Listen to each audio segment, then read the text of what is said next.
This is our horizontal bandsaw, and it's what you're going to need to use to cut the piece of aluminum for the second part.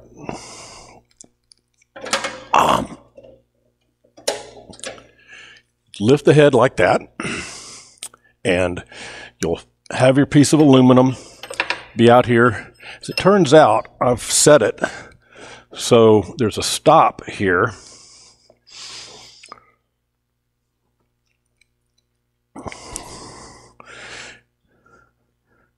And you can see this stop. You need to move it out of the way because it could get into a bind, but you lay it down, put your aluminum in, swing it back out of the way.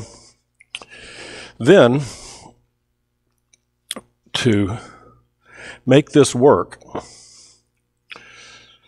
there's a switch or a knob that has to be pulled out up at the top, and I can't set the camera in so you'd see both of them, both that knob and the cutting area.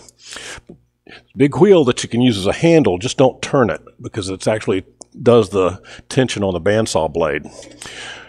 Lift up a little bit, then pull that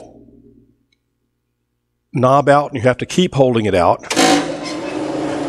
Flip it on. It will be labeled.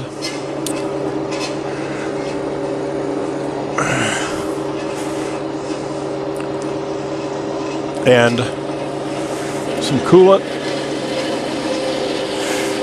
You've got to keep pulling on the black knob.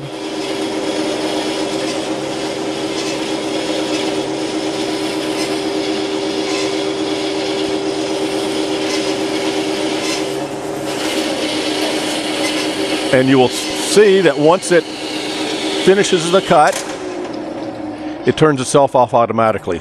That's you'll see some confusion about the switches, but you'll see how to do it. And then you have your piece, and you're ready to go do the second lathe project.